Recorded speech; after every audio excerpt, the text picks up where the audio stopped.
তো আল্লাহ তাবারাক ওয়া তাআলা বলছেন, এ বিশাল সাম্রাজ্য আমার, আর আমি হলাম তোদের মালিক রব।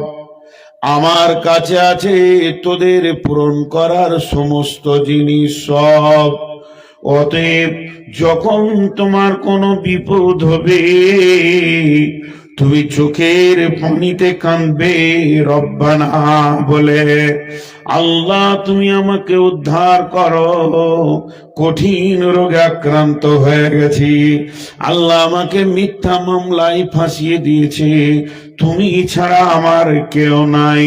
যদি আমার ঘরটা পৃথিবীর বুকে তোদের জন্য কাবাটা না বানাতাম, তাহলে তোদের আর অভিযোগের জায়গা খুঁজে পাওয়া মুশকিল ছিল।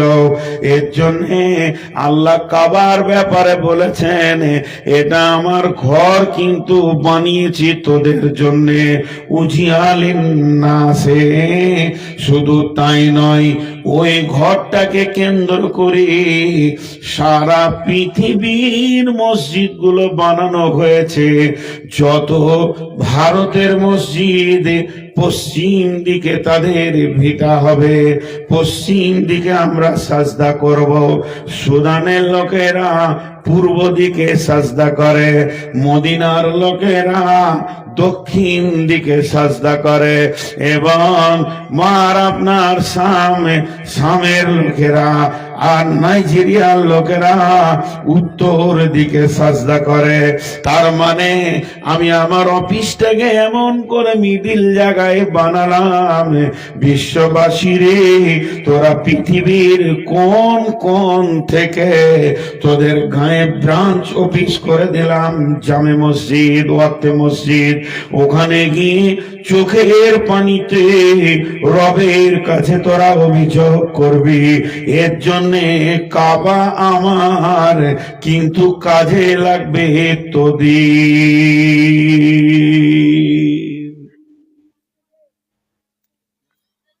আপনাদের এলাকায় অনেক হাজি আছে, আমি জানি, সব হজ করতে গিয়েছে। আপনারা হজ করবেন না? এতগুলো লোক চুপ করে বসে আছে। হজ করবেন না? টাকা নাই, টাকা নাই। খালি একজন বলে দেখ, রাস্তার ধারে 4 কাটা জায়গা বিক্রি আছে, এক এক কাটা 8 লাখ করে। তোর টাকা দেওয়ার মুখকে চেপে ধরবার কাউকে বলিস না। তারাও হজ করছে না, যাদের কাছে এই পরিমাণ টাকা আছে তারাও হজ করছে না। আল্লাহ কি বলছেন? যারা হজ করে আসে, আপনাদের এলাকায় যারা হাজি হজ করে আসে ওদেরকে দেখেছেন? যারা হজ করে আসে ওদেরকে দেখেছেন? হ্যাঁ না বলে না গো, মাইকও কঠিন, তো আবার শ্রোতাও কঠিন। একটু করে মুখ খুলেন, আপনাদের মুখ খোলাতে আমার শক্তিটা বাড়বে। তো হজ করে আসে, এদের কি জুতি হচ্ছে না নাকি তখন থেকে? হ্যাঁ, এদের জুতি হচ্ছে না। তো হজ করে এসে কি করে? মাথায় টুপি লাগিয়ে, সাদা জুব্বা দিয়ে, মাথায় রুমাল দিয়ে, মনে হবে যেন ফেরেস্তা, যে চুপচাপ ঘরে বসে আছে খেজুর আর জমজমের পানি নিয়ে। আই খালি জমজম খা আর আমাকে হাজি বল না। হ্যাঁ, ধুলিয়ানের এক হাজির কাছে মাদ্রাসা থেকে গিয়েছে, কত লিখবো? বলে লিখো 200 টাকা। 200 টাকা লিখে, জানাব অমুক, খালি হাজি লেখেনি, বলছে টাকা ফেরত দে। তুই আমার নামে হাজি লিখলি না কেন? টাকা ফেরত দে। দেখেন কোন ভেজাল। কিন্তু আল্লাহ বলছেন না, আমি ঘরটা বানালাম উজিয়ালিন নাসি হুদাল লিল আলামিন, সারা পৃথিবী মসজিদ এটা হেদায়েতের কেন্দ্রবিন্দু হবে। এখানে মানুষ আসলে তার ইমানের পরিবর্তন হবে, তাকে জমজম নিতে হবে না, সে নিজেই জমজম বেনে যাবে, তার হেদায়েত হয়ে যাবে, সে আর বেঈমান থাকবে না। এবং হেদায়েতকে মাথায় করে নিয়ে বাড়ি ফিরে যাবে।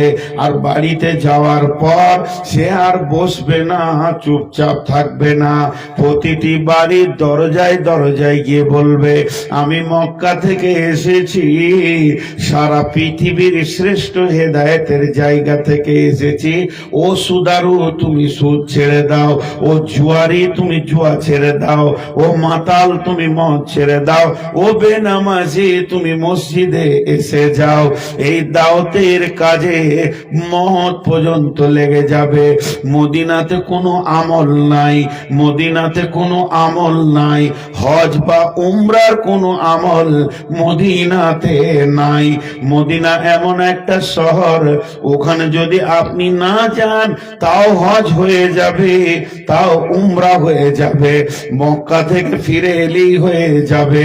হজ যে জায়গাগুলোতে করতে হয়, উমরা যে জায়গাতে করতে হয়, ওগুলো সব মক্কাতে আছে, মদিনাতে নাই।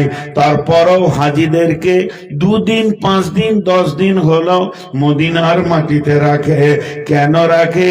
সেখানে গেলে দেখবেন জারকুল বাকিতে 10 থেকে 12,000 শহীদ শুয়ে রয়েছেন। হযরত নবী মুহাম্মদ রাসূলুল্লাহ সাল্লাল্লাহু আলাইহি সাল্লাম শুয়ে রয়েছেন। এই কবরগুলো জিয়ারতের জন্য মদিনা নিয়ে যাওয়া হয় না, ওদের জন্য আপনি এই ভাগজান থেকে, আপনার এই বামনটোলা থেকে দোয়া করলেও হয়ে যাবে, এখান থেকে দরুদ পড়লেও রসুল পেয়ে যাবে। তবে ওখানে প্রেক্ষাপটে ফিল্ডে নিয়ে যাওয়া এই জন্য হয় যে তুমি এটা দেখলে তোমার মিজাজটা তৈরি হবে যে আমি যতদিন বেঁচে আছি আর মেহনত বন্ধ করব না, মরতে মরতে কবরে যাব, তাও গড়তে গড়তে বেনামাজির দরজায় কানবো। এই মেহনতটা শিকার জন্য মদিনাতে নিয়ে যাওয়া হয়। সেখানে মসজিদে নববী আছে, ওটাকে কেন্দ্র করে মসজিদে নববীতে নিয়ে যাওয়া হয়। অতএব আমার আল্লাহ বলছেন, গোলাম রে তুমি মক্কা আসছো কেন? আগে নিয়তটা ঠিক করে লাও। তোমার মক্কা আসার একটাই কারণ যে আমি কাবাকে আবাদ করেছি ইব্রাহিমকে দিয়ে, নামাজ পৃথিবীতে আবাদ করেছি আমি, এই কাবার নকশাই তাদের বিশ্বে ছড়িয়ে দিয়েছি।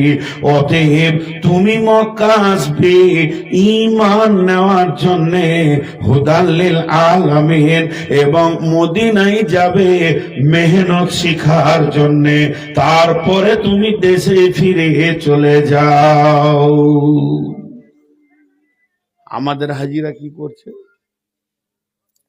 মক্কায় যেছে জমজম লিছে, আর মদিনাতে হুড়া হুড়ি করে খেজুর 1 মণ লিছে, যে প্লেনে চাপার সময় 10 কেজি বেশি। কি বিপদ যে হচ্ছে, কি যে বিপদ হচ্ছে এই হাজিদেরকে নিয়ে। খুব ধ্যানের সঙ্গে শুনবেন। মক্কা কাকে বলে, মদিনা কাকে বলে? 16-17 বছর প্রায় কাছাকাছি হয়ে গেল, জোয়াশা করতে করতে করতে করতে মাথা বিগড়ে গেল হাজিদের আচরণ এবং দালালদের আচরণ দেখে। ছোট্ট একটি বই, আমি বাংলাদেশি স্টেজ থেকে নামলেই বলে, হুজুর আপনার বই নাই। লাইট মারছে কেন আমাকে? কি সুন্দর লাইট মেরে রেখেছে, কে গো? হ্যাঁ দেখেন তো, চোখে লাগছে না? লাইটটা কেন মারছেন? কি হলো? মনে হয় হাজিটা জীবনটা হয়তো রাগ করে লিজু।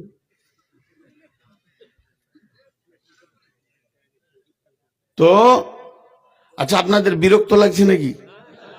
আমি সিরিয়াল দিয়ে মক্কা মদিনাকে বেশি বুঝাবো, এবং আজকের মসজিদটা কেন কে বানাবে এই মসজিদটা আল্লাহ বলেছে, কাকে বানাতে বলেছে ওটা বলবো বিশেষ করে। তো বহু জায়গায় আমার বন্ধু বান্ধব যারা আমাকে ভালোবাসে, এমন কি নাম করে বলছি, এই দোমোহনার আতাউর রহমান মাদানী ভাই বলেন, "ধুৎ, আপনি একটা হাদিস লেখেন তো, একটা কাগজে বিলি করেন, লিখতে শিখেন, এত বলছেন কিন্তু লিখতে পারছেন না কেন?" কিন্তু আমি লিখতে পারি না, হয় না, ভাষা খুঁজে পাই না। কষ্ট করে একটা বই লিখেছি, মক্কা মদিনার সফর, মাত্র 20 টাকা দাম। তো ওটা আমি অ্যাডভার্টাইজ করছি না, কেন? ওই বইটাতে এই আয়াতগুলো সব পেয়ে যাবেন, ওই বইটাতে। চলেন, আমি বইয়ের জন্য বলছি না, মন যাবে নেবেন, না মন যাবে না নেবেন, কিন্তু আমি একটু আগেই যেতে চাইছি। তাহলে দুই জায়গাতে দুটো জিনিস পেলাম, মক্কায় পেলাম হেদায়াত, আর মদিনায় পেলাম মেহনত। এবং আল্লাহ কি বলছেন? আল্লাহ রাব্বুল আলামিন বলছেন, ইব্রাহিম, ও ইব্রাহিম, আমার ঘরটা আবাদ করার চিন্তা নিয়েছি তোমাকে নিয়ে, তুমি আগে যাও না, তুমি আগে যাও না। আল্লাহ, ও মা আমার, বোন আমার, বেটি আমার, যতগুলো মহিলা আছেন একবার কানটা করে শোনেন। বেটা ছেলের কাজ বেটা ছেলে করবে, মেয়ে ছেলের কাজ মেয়ে ছেলে করবে, কিন্তু আমার রব তার বাড়ি বানানোর যখন প্ল্যানটা নিয়ে নিলেন, চিন্তা ভাবনা নিয়ে নিলেন, ওটাকে মজবুত করে বানাতে হবে, বিশ্ব মানবকে সেখানে আমি হাজির করব, তাদেরকে আমি দাওয়াত দিয়ে দিব, যে ইচ্ছা সে ওখানে পৌঁছে যাবে। এই রকম যখন আল্লাহ চিন্তাটা নিলেন, তখন আমার আল্লাহ বললেন, ইব্রাহিম, তুমি তোমার কোলের সন্তান ইসমাইল আর ইসমাইলের মা হাজেরা আলাইহিস সালামকে আমার ওই বালুর ভাঙা স্তূপ কাবার পাশে রেখে আসো।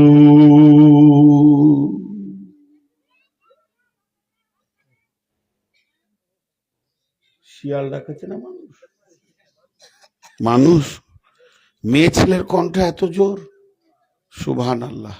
আল্লাহ মাফ করুক, কার ঘরে যে বাড়িওয়ালি বটে, ও ভাইকে যদি পেতাম তো জিলাপি খাওয়াইতাম, ও খুব কষ্টতে আছে, এত চিল্লে কথা বলছে, মানে যে ওখানে সংসার করছে তার যে কি অবস্থা হচ্ছে, কুশরের রস বের করা করে তার রস বের করছে ও। আল্লাহ মাফ করুক। তো যাও তুমি ইব্রাহিম, হাজেরাকে ওখানে দিয়ে এসো, ধ্যান দেন আমার সঙ্গে কথাতে। হাজেরাটা আবার বড় ফ্যামিলির মেয়ে ছিলেন, পৃথিবীতে মহিলা কোনো নবী নাই, পৃথিবীতে মহিলা কোনো নবী নাই, পৃথিবীতে একটাও নবী মহিলাদের ভিতরে হয়নি, আল্লাহ বানাননি তাদেরকে, আল্লাহ মহিলাদেরকে নবী বানাননি। তবে 4টা মেয়ে এত কৃতিত্ব দেখিয়েছিলেন আল্লাহকে, 4টা মেয়ে এত মজবুত ছিলেন আল্লাহর কাছে, তাদের ইমানের স্তরটা এত তরঙ্গ তুলে দিয়েছিলেন আল্লাহর কাছে, যে আমার আল্লাহ 4টা মেয়েকে নবুয়তি টাইটেল দিয়ে সম্মানী করে দিয়েছেন। সেই 4টা মেয়ে কে? একটা হলো হাওয়া আলাইহিস সালাম, 2টা হলো আসিয়া আলাইহিস সালাম, 3 নম্বর হলো মারিয়াম আলাইহিস সালাম, আর 4 নম্বর হলো হাজেরা আলাইহিস সালাম। স্তন্যপায়ী সন্তান, বিস্কিট খেতে জানে না, রুটি খেতে জানে না, দুধ পান করা কোলের সন্তানকে কোলে নিল, ঘোড়ার পিঠে উঠে গেল। হযরতে ইব্রাহিম ওই মিশরের মাটি ছেড়ে দিয়ে কাবার দিকে আগাতে শুরু করলেন। আল্লাহ নিশানা দিয়ে দিলেন, বিবাক্কাতাম মুবারাকা, তুমি মক্কা মুকাররমায় চলে যাও। সেটা তখন জনহীন প্রান্তর, একটা পাখি নাই, একটা আপনার ছোট কীট পতঙ্গ নাই, চারিদিকে ধুধু ধুধু ধুধু মরুভূমি আর বড় বড় পাহাড় উঠছে নামছে উঠছে নামছে। সেই হাজার পাহাড়ের ভিতরে সামান্য একটা জায়গা, আপনাদের এই জালসার জায়গাটা সমান কি এর ডবল হবে, কি এর থেকে আর একটু হবে, তার বেশি হবে না। ইব্রাহিমের জামানায় এখন পাহাড়গুলোকে ভেঙে বেশ বড় জায়গা করে নিয়েছে। ওই রকম জায়গাতে চারিদিকে একটা তিন দানা সবুজ ঘাসের দুটা পাতা নাই, রুষ্ট পাহাড় রু রু রু রু করছে, আর মরুভূমির বালুগুলো মরিচিকা ভাসছে। ওই জায়গাতে সন্তানকে আর প্রেমিকা বিবিকে রেখে আসতে হচ্ছে। হুকুম কার না আল্লাহ। মা বোন, বিবেকের দরজাটা একবার খুলবো না? যে আল্লাহ মহিলাকে দিয়ে এই ঘরের কাজ নিচ্ছে কেন? বিবেকের দরজাটা কি একবার খুলবে না? চাপাই থাকবে প্রেসার কুকারের মতো? খুললে আমার মনে হয় হেদায়েতের অনেক কিছু রাস্তা খুঁজে পাওয়া যাবে।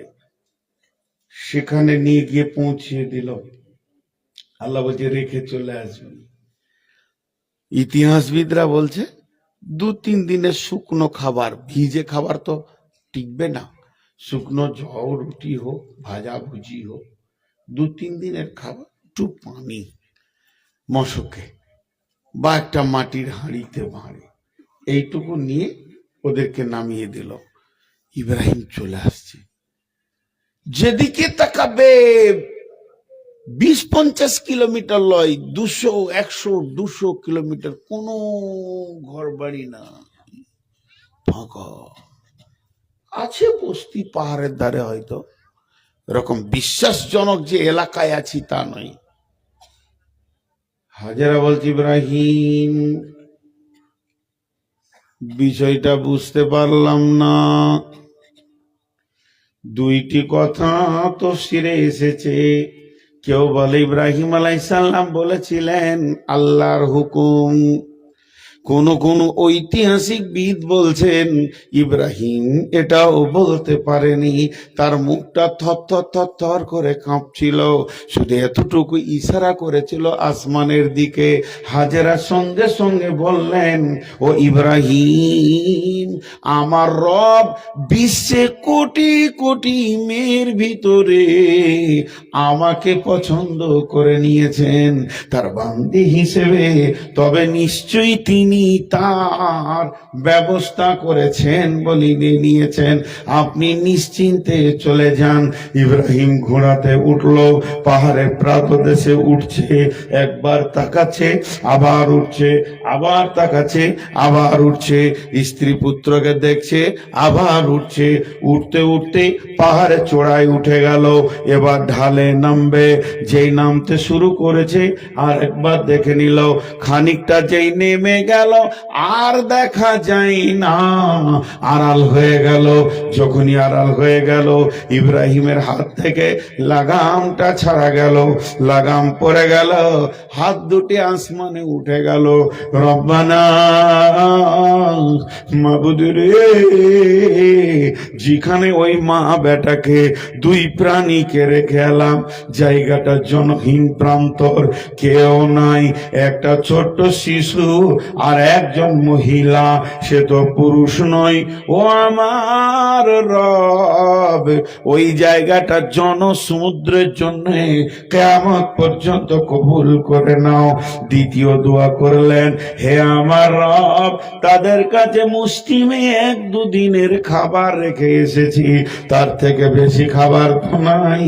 ও আমার মাবুদ, পৃথিবীর বিশ্বের সারা দামি খাবারগুলো তাদের কাছে পৌঁছে দাও। 3 নম্বর দোয়া করলেন, হে আমার রব, আমার বংশের বাতি একটা ইসমাইল, ইসমাইল মারা গেলে আমার ইব্রাহিমের পরিচয় পৃথিবীতে থাকবে না, অতএব আমার ইসমাইলের পরিচয়টা পৃথিবীর বুকে রেখে দেন। 3খানাই দোয়া কবুল হয়ে গেছে। 3খানা দোয়া কবুল হয়ে গেছে, কেউ ছিল না। আজকে সেখানে সব সময় লোক আছে না নাই? বলেন আছে না নাই? হ্যাঁ, সব সময় লোক। হজের সময় রাত 1:30টায় গিয়েছি, আর হাজিরা আসওয়াদে চুমো দেবো, ফাঁকা পাবো, এখন সব হাজিরা ঘুমিয়ে গিয়েছে। রাত যখন 1:30টা তখন হাজিরা আসওয়াদে পাথরে চুম দিতে গেছি হজের সময়, তো দেখছি দিনের থেকে ডেরা ভিড়। তো একটা পুলিশকে শুধেছি, এত ভিড় কেন? তো বলছি তুমি এলে কেন? ফের আমাকে বলছি তুমি এলে কেন? বলে পাথরে চুমা দিতে, ওই ধান্দাতে সবাই আছে। যত রাত তত ভিড়, সমান ভিড় লেগে আছে। আল্লাহ কবুল করে নিয়েছে। প্রথম দোয়া কবুল হয়ে গেল, জনহীন জনসমুদ্র হয়ে গেল কিয়ামত পর্যন্ত। দ্বিতীয় দোয়া, পৃথিবীর যত দামি খাবার মক্কাতে পাবেন, ওর থেকে দামি খাবার আর পৃথিবীর কোথাও পাবেন না।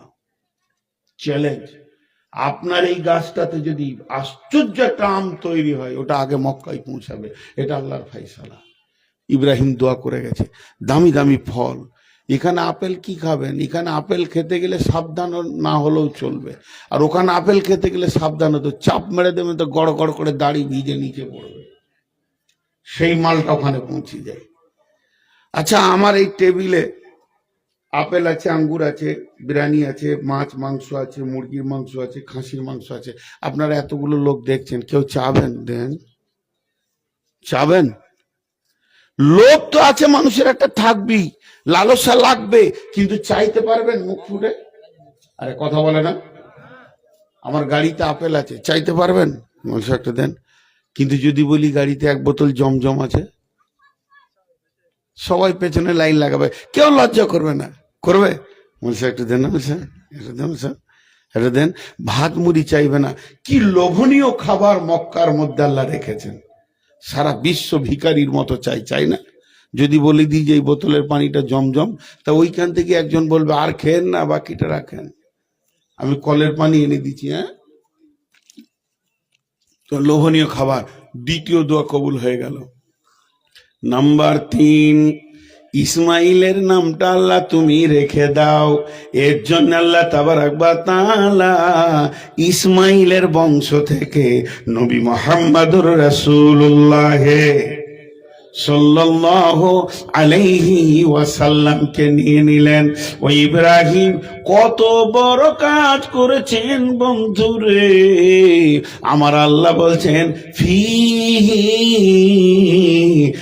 আয়াতুম মাকাম ইব্রাহিমা।